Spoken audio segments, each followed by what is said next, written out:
Hello everyone, welcome back to my channel MS cooking world. আশা করছি সবাই অনেক অনেক ভালো আছেন। আলহামদুলিল্লাহ আমিও ভালো আছি। আজ আপনাদের তৈরি করে দেখাবো চিজ স্যান্ডউইচ। আর আজকের এই স্যান্ডউইচটি খেতে ভীষণ ভীষণ মজার। আশা করছি আজকের এই স্যান্ডউইচ রেসিপিটি আপনাদের কাছে অনেক অনেক ভালো লাগবে। আর ভালো লাগলে অবশ্যই চ্যানেলটি সাবস্ক্রাইব করে নিয়মিত চ্যানেলের সাথেই থাকবেন। স্যান্ডউইচ বানানোর জন্য প্রথমে আমি পুর তৈরি করে নেব। আর এই জন্য প্যানে পরিমাণ মতো সয়াবিন তেল নিয়েছি আর এটা খুন্তির সাহায্যে খুব ভালোভাবে চারিদিকে ছড়িয়ে দিচ্ছি। তেল একটু গরম হয়ে আসলে এখানে দিয়ে দিচ্ছি আস্ত জিরা সামান্য পরিমাণ। জিরাটি হালকা ভেজে নেব। দিচ্ছি একটি বড় সাইজের পেঁয়াজ কুচি আর সেই সাথে দিয়ে দিচ্ছি 5 থেকে 6টি কাঁচামরিচ কুচি। এখন পেঁয়াজ এবং কাঁচামরিচকে হালকা ব্রাউন কালার করে ভেজে নেব।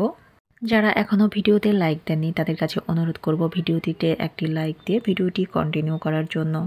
দিচ্ছি হাফ চা চামচ করে মরিচের গুঁড়া, হলুদের গুঁড়া, চাট মশলা এবং স্বাদ মতো লবণ। এখন মশলাটিকে আমি খুব ভালোভাবে ভেজে নেব। আর মশলাটি ভাজা হয়ে গেলে এখানে আমি 2টি সেদ্ধ করা আলু ম্যাশ করে দিয়ে দিব।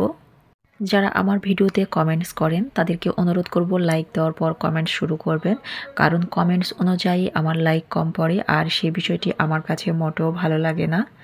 এখন আলুটিকে আমি খুব ভালোভাবে ভেজে নেব।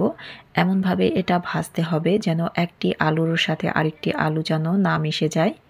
দিচ্ছি পরিমাণ মতো ধনেপাতা কুচি। এখন ধনেপাতাটিকে আমি আলুর সঙ্গে খুব ভালোভাবে মিক্সড করে নিব।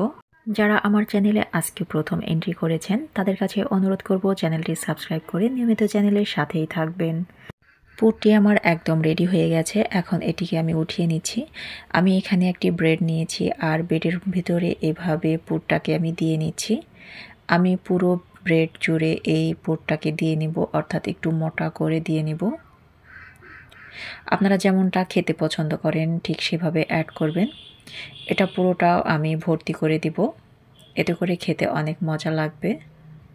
এই স্ন্যাক্স রেসিপিটি দেখতে যেমন সুন্দর, খেতেও ভীষণ মজার ছিল। ট্রাস্ট মি, একবার বানিয়ে না খেলে বুঝতে পারবেন না। এখানে আমি একটি চিজের অংশ দিয়ে দিলাম, একটা স্লাইস, তারপর আরেকটি ব্রেড দিয়ে নিলাম। এখন এভাবে চেপে চেপে আমি একটি ছুরি দিয়ে কেটে নিব। আমি এখানে 4টি ভাগে ভাগ করে নিব, আপনারা আপনাদের ইচ্ছা অনুযায়ী শেপ দিয়ে নেবেন। সবগুলো ব্রেড কাটা হয়ে গেছে আর দেখতে এরকমটি হয়েছে।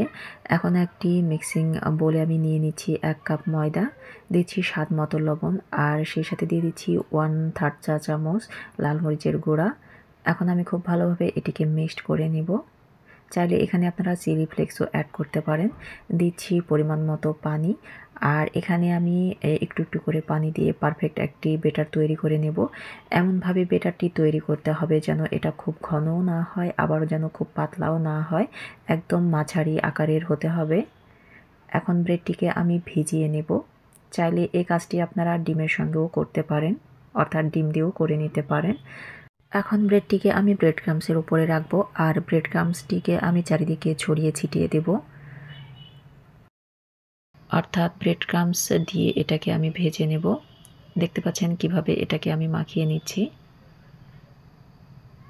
যত বেশি ব্রেড ক্রাম্বস এখানে দিবেন দেখতে ঠিক ততটা সুন্দর লাগবে এবং খেতেও অনেক মজা লাগবে। আমার একটি তৈরি করা হয়ে গেছে আর আমি সবগুলো এভাবে তৈরি করে নিয়েছি। প্যানে পরিমাণ মতো তেল দিয়ে সেটা গরম করে নিয়েছি আর একটি একটি করে সবগুলো স্যান্ডউইচ আমি ভেজে নেব।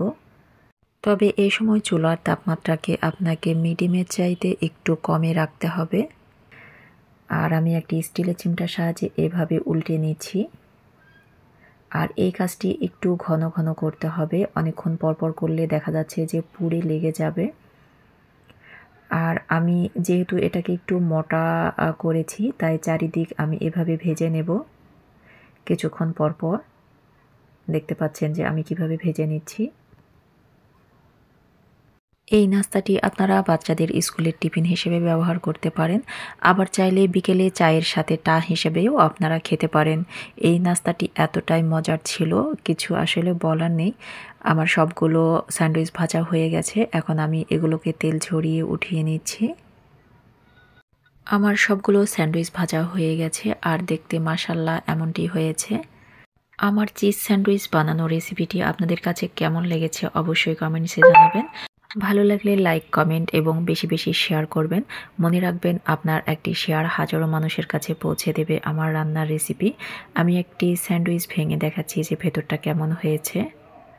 তো আগামী রেসিপি দেখার আমন্ত্রণ জানিয়ে আজকের মতো বিদায় নিচ্ছি। সবাই ভালো থাকবেন, সুস্থ থাকবেন আর আমার জন্য অনেক অনেক দোয়া করবেন। আল্লাহ হাফেজ।